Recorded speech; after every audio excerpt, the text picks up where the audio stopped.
आज इस वीडियो में हम तीसरे प्रयोग के बारे में लिखेंगे। तो ये हमारी फाइल है BA third year 6 semester home science की फाइल है, ठीक है। जिसके फाइल का नाम क्या है, therapeutic diet preparation and nutrients evolution. 2 प्रयोग हम लोग लिख चुके हैं। पहला प्रयोग था ज्वर की स्थिति एवं संक्रमण में आहार, जो हम लोग लिख चुके हैं। दूसरा है उपचारात्मक आहार सामान्य आहार का चिकित्सीय आहार में रूपांतरण। अब हमारा तीसरा प्रयोग है भार प्रबंधन, वेट मैनेजमेंट। इसको हम लिखेंगे। तो तीसरा प्रयोग क्या था हमारा, भार प्रबंधन। इसमें पहली हेडिंग थी मोटापा या अधिक शारीरिक भार की स्थिति। विश्व स्तर पर 1 अरब से अधिक लोग मोटापे तथा वजन की अधिकता से ग्रस्त हैं। आजकल अधिकतर लोग मोटापे से पीड़ित हैं। सबको पता है कि बहुत ज़्यादा लोग जो हैं मोटापे से क्या हैं, ग्रस्त है और उनकी समस्याएं बहुत ज़्यादा हैं। मोटे लोगों के साथ कई स्वास्थ्य संबंधित परेशानियां होती हैं। जो लोग मोटे हैं उनको अनेकों बीमारियां होती हैं और अनेकों समस्याएं होती हैं। मोटे लोग कई प्रकार की बीमारियों से ग्रस्त हैं, जैसे शारीरिक गतिविधियों का कम होना, चलने फिरने में दिक्कत होना, अपक्षयी रोगों में जैसे मधुमेह, उच्च रक्तचाप, रक्त में अधिक कोलेस्ट्रॉल स्तर का खतरा हो जाता है और इत्यादि चीज़ें होती हैं। अन्य रोगों में हृदय रोग, रक्तचाप में वृद्धि, मोटापे के कारण शरीर की सामान्य क्रियाओं में समस्याओं का सामना करना पड़ता है।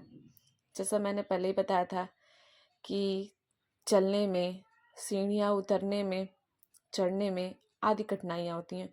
जो लोग मोटे होते हैं सबसे ज़्यादा उन्हें इसी चीज़ की समस्या होती है, सीढ़ियों को चढ़ने और उतरने में। और इसी कारण श्वसन में भी इन्हें बहुत सारी दिक्कतें होती हैं। सांस लेने में जो लोग मोटे होते हैं उन्हें सांस लेने में बहुत सारी दिक्कतें होती हैं। मोटापे में गर्भावस्था अथवा ऑपरेशन में भी अतिरिक्त समस्याएं होती हैं।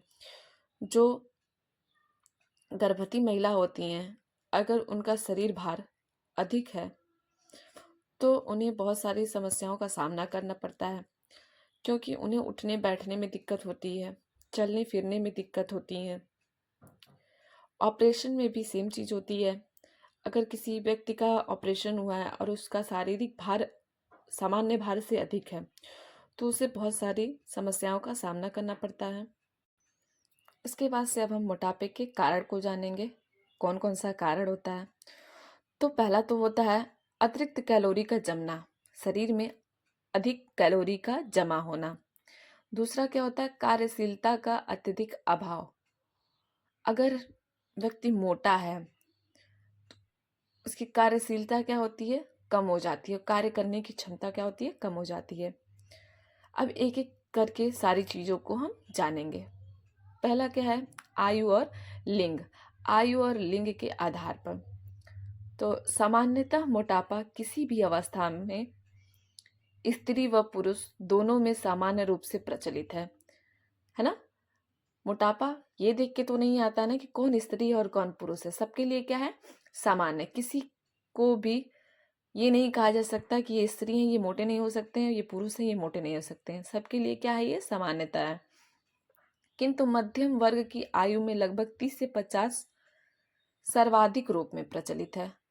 कहा जाता है ना कि 30 साल से 50 साल तक की उम्र में ये मोटापा जो है सर्वाधिक रूप से प्रचलित है, मतलब ज्यादातर होता है। अब आता है आर्थिक स्थिति। आर्थिक स्थिति में देखते हैं क्या है, उच्च वर्गीय व मध्य वर्गीय व्यक्ति तले भुने गरिष्ठ आहार का सेवन अधिक करते हैं, ठीक है। नेक्स्ट हमारा है तीसरा, अंतःस्राविक ग्रंथियां। इसमें क्या है, शरीर में कुछ नलिका विहीन ग्रंथियां शरीर पर वसा की मात्रा के लिए उत्तरदायी होते हैं। चिकित्सा की उन्नति द्वारा यह सिद्ध हो चुका है कि मोटापा का कारण हाइपोथैलेमस में विकार उत्पन्न होता है। वंशानुक्रम, जन्मजात। बहुत से परिवार में वंशानुक्रम रूप से यह प्रवृत्ति पाई जाती है। खान पान संबंधित आदतें आर्थिक, सामाजिक, सांस्कृतिक कारकों व क्रियाकलापों से प्रायः प्रभावित होकर यह रोग पीढ़ी दर पीढ़ी संक्रमित हुआ होता है। उसके बाद से नेक्स्ट है औषधियाँ। औषधि मतलब दवाइयाँ। गर्भ निरोधक औषधि तथा इंसुलिन प्रयोग करने से भी मोटापा बढ़ता है, क्योंकि इसमें या इसके प्रयोग करने से भूख में भी वृद्धि हो जाती है। जब आप दवाइयों का प्रयोग करते हैं और इंसुलिन का प्रयोग करते हैं तो आपकी भूख क्या है, बढ़ती है। आपको हमेशा भूख लगी रहती है और जब आप भोजन करेंगे तो मोटापा आपका बढ़ता है। शारीरिक श्रम।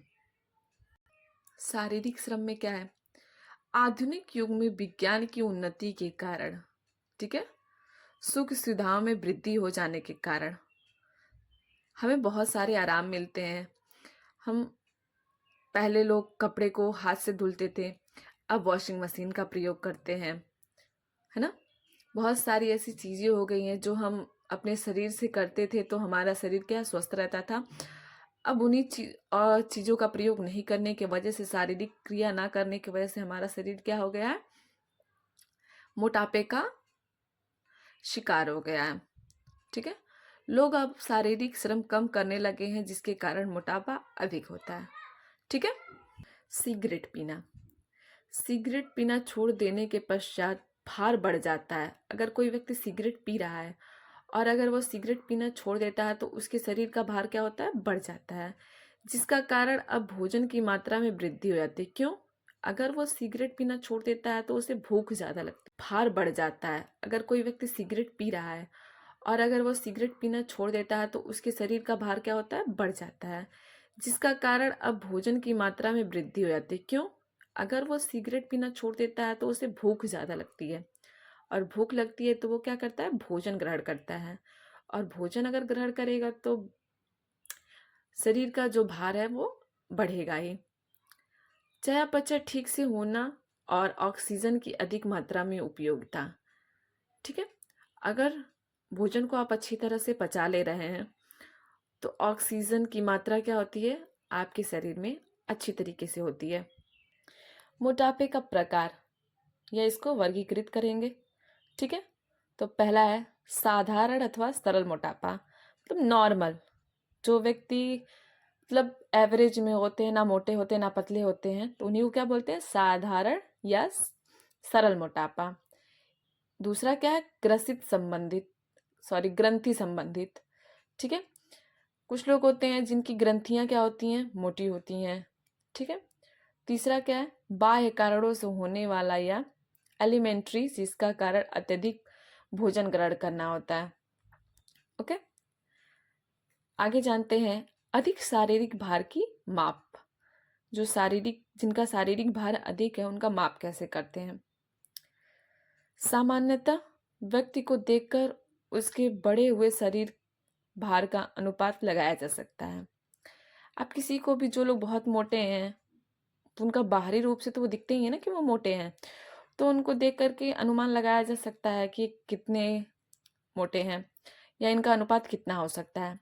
साथ ही बड़े वजन की जांच करने के लिए निम्नलिखित विधियों का प्रयोग किया जाता है।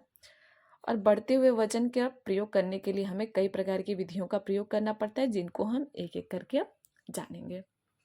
ठीक है, पहला है तालिका एवं ग्राफ चार्ट द्वारा। तालिका द्वारा व्यक्ति को अपनी लंबाई के अनुसार भार की तालिका एवं ग्राफ चार्ट द्वारा तुलना करके अपना वजन देख लेना चाहिए। ग्राफ में दर्शाए वजन से अधिक हो तो उसे वजन कम करना चाहिए। ठीक है, हमें क्या करना चाहिए, एक ग्राफ तालिका बनानी चाहिए या फिर अपना वजन नाप के अपना एक ग्राफ बना ले। उसके बाद से आप उसका प्रयोग करते रहें, भोजन उसके अनुसार करें। और अगर आपका वजन ग्राफ तालिका से अधिक बढ़ रहा है तो अपना वजन कम करने का प्रयास करें, भोजन को पर्याप्त मात्रा में लें। आपको अपनी फाइल में ऐसे ही ग्राफ बना लेने हैं, ठीक है। जैसा मैंने अब बनाया है वैसे ही ग्राफ अपनी फाइल में आप बना लेंगे। दूसरा है यंत्र द्वारा। शरीर की भाप को हम दूसरा किस तरीके से मापते हैं? यंत्र द्वारा। एक मैंने ग्राफ के द्वारा बताया है कि आप ग्राफ बना लें और वैसे अपने भार को मापते रहेंगे। आज इतना हमारा हुआ है, कल इतना हुआ है, ठीक है। अब यंत्र का प्रयोग करके कैसे करते हैं? त्वचा की परतों को कैलियर नामक यंत्र द्वारा नाप कर यह पता लगा सकते हैं कि व्यक्ति की शारीरिक भार कितनी है, ठीक है।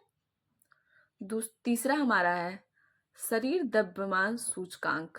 शरीर की द्रव्यमान सूचकांक मतलब उसके अपने द्रव्यमान के अनुसार आप जान सकते हैं कि आपका कितना वजन है।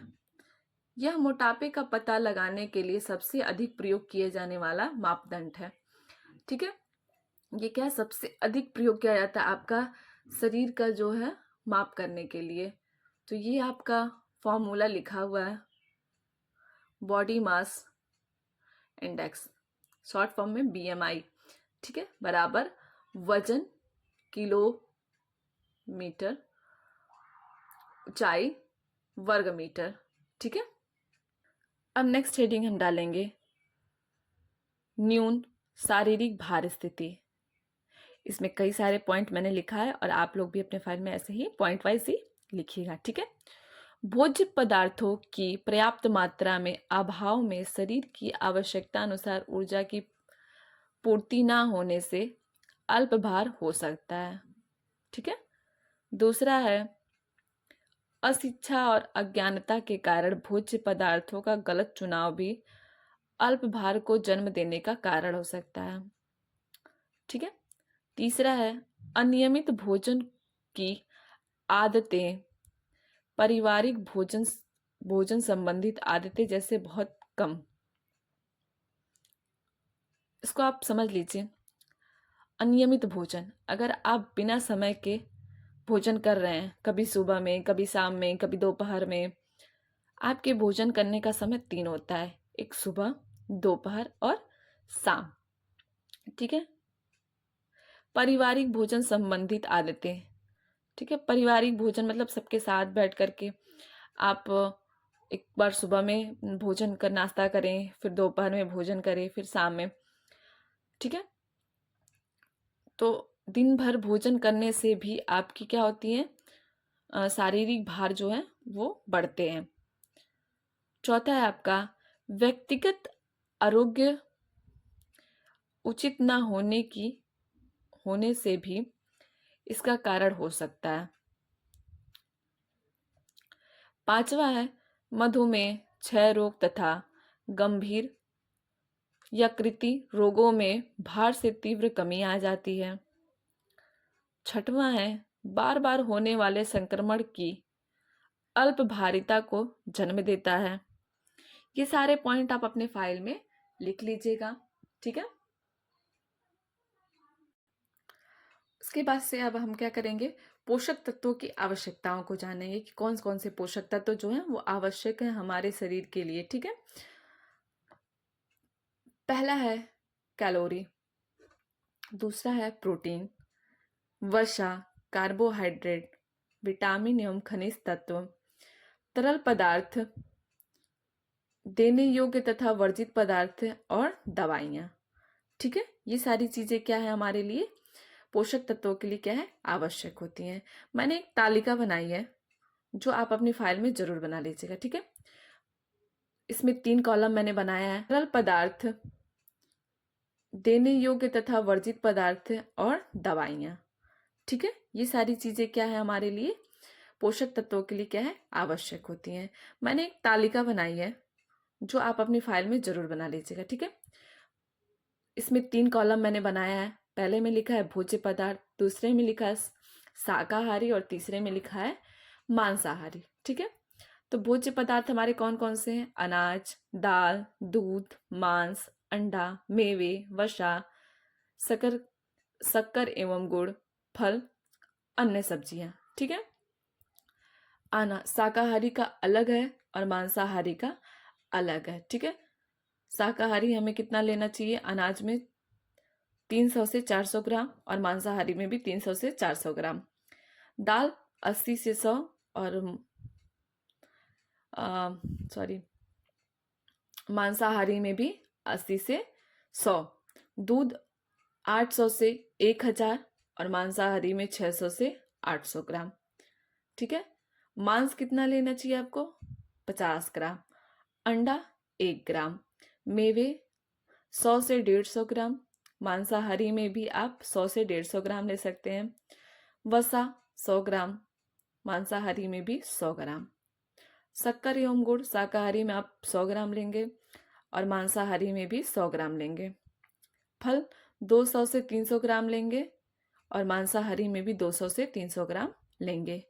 जो अन्य सब्जियां हम जो हरी सब्जियां खाते हैं जैसे आलू, पालक और इसी प्रकार और अन्य सब्जियां जो होती हैं वो 100 ग्राम और मांसाहारी में भी 100 ग्राम। ठीक है। आपका चौथा प्रयोग जो है वो अगले वीडियो में आपको मिल जाएगा।